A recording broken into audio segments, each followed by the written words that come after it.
Channel of Vadodara. Performing arts association of India દ્વારા આયોજિત all India singing and dancing કોમ્પિટિશનનો વિધિવત રીતે પાદરા ખાતે શુભારંભ કરવામાં આવ્યો હતો। Performing arts association of India દ્વારા ગુજરાતમાં વડોદરા જિલ્લાના પાદરા ખાતે 2 દિવસથી સિંગિંગ ડાન્સ સ્પોર્ટ્સ કોમ્પિટિશન યોજાઈ છે, જેનો વિધિવત રીતે શુભારંભ પાદરાના પ્રમુખ સ્વામી ટાઉન હોલ ખાતે યોજાયો હતો। શરૂઆતમાં પાદરાના ધારાસભ્ય ચૈતન્યસિંહ ઝાલા સહિતના મહાનુભાવો દ્વારા દીપ પ્રગટાવી 2 દિવસથી કોમ્પિટિશનનો શુભારંભ કરવામાં આવ્યો હતો।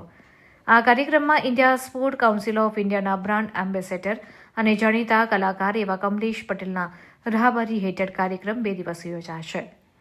દેશભરના વિવિધ રાજ્યોમાંથી અલગ અલગ કલાકારો 2 દિવસ દરમિયાન પોતાની કલાકૃતિઓ રજૂ કરશે, જેમાં ક્લાસિક ડાન્સ, ભારતીય નાટ્ય, બોલિવૂડ, ટી પોપ ડાન્સ સહિતના ભારતીય સંસ્કૃતિને ઉજાગર કરવા જેવા ડાન્સ રજૂ કરવામાં આવશે। ત્યારે વિધિવત રીતે ધારાસભ્ય સહિતના મહાનુભાવોએ ઉદ્ઘાટન કરી આ કોમ્પિટિશનની શરૂઆત કરાવી હતી। પાદરામાં સૌપ્રથમવાર યોજાયેલા આ કાર્યક્રમનું પાદરા તાલુકાનું ગૌરવ હોવાનું જણાવી ધારાસભ્યએ સૌ કલાકારોને શુભેચ્છાઓ આપી હતી। દેશભરના વિવિધ રાજ્યોમાંથી આવેલા કલાકારો 2 દિવસ દરમિયાન પોતાનું પરફોર્મન્સ રજૂ કરશે।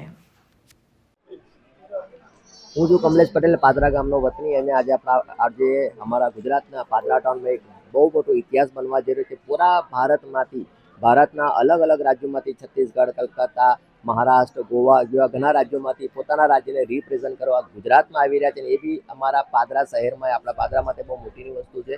અને અમારી સાથે જે બેલા મહેતા, જે જનક ડ્રેસવાલા જે એસોસિએટ છે, અને ખરેખર આ કોમ્પિટિશન ઇતિહાસ કરવા જઈ રહી છે। અને અહીંયા જે પાર્ટિસિપેટ, જે લોકો જીતશે, ગોલ્ડ મેડલ જીતશે, અને એ લોકો ઇન્ડિયાને, ભારતને રિપ્રેઝન્ટ કરવા વિદેશમાં જશે, તે અહીંયા જે કન્ટેસ્ટન્ટ આવેલા છે એમને હું મારા તરફથી wish you all the best કહીશ। અને જેટલા બી આ ઇવેન્ટ્સને, નેશનલ ડાન્સ એન્ડ સિંગિંગ ચેમ્પિયનશિપને જેમને સપોર્ટ કર્યો છે, એ બધાનો હું ફેડરેશન તરફથી ખૂબ ખૂબ ધન્યવાદ કરું છું। અને આજથી ડાન્સનો મહાકુંભની શરૂઆત થઈ ગઈ છે, અને આ 2 દિવસ ચાલશે, 11 અને 12, અને 12 તારીખે સાંજે ક્લોઝિંગ સેરેમની થશે, અને ખરેખર બહુ ઐતિહાસિક ક્લોઝિંગ સેરેમની થવાની છે।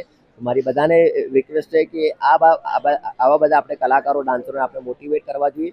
અને અમારો ડાન્સ મહોત્સવ કરવાનો એક જ મતલબ કે આજે આપણું ડાન્સ અને આપણે લોકો વેસ્ટર્ન કલ્ચર તરફ જવા રહ્યા છે, અને અમે આ ડાન્સના માધ્યમથી, આ પરફોર્મન્સના માધ્યમથી એવો મેસેજ આલે કે દરેક છોકરાઓ શિસ્તબદ્ધ ડાન્સ કરે, વ્યવસ્થિત કપડાં પહેરીને ડાન્સ કરે, ના આઇટમ નંબર પરફોર્મ કરે, ના કોઈ વલ્ગારિટી અમારે આ કોમ્પિટિશનમાં હોતી નથી। એ સૌ મોટી મહત્વની વાત છે।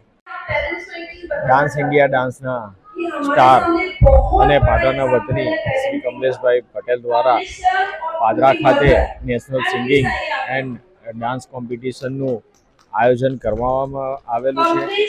આ તમામ આયોજન એ ભારત સરકારની દેખરેખ અને માર્ગદર્શન હેઠળ થઈ રહ્યું છે, જેમાં સમગ્ર ભારતમાંથી વિવિધ રાજ્યોના પ્રતિસ્પર્ધીઓ આમાં ભાગ લેશે।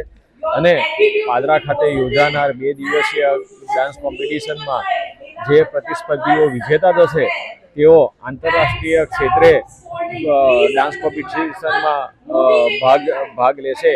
સમગ્ર ભારતમાં આ પ્રકારનું આયોજન એ બીજું થઈ રહ્યું છે। પ્રથમ આયોજન એ અયોધ્યામાં હતું, અને આ બીજું આયોજન છે જે પાદરામાં થઈ રહ્યું છે।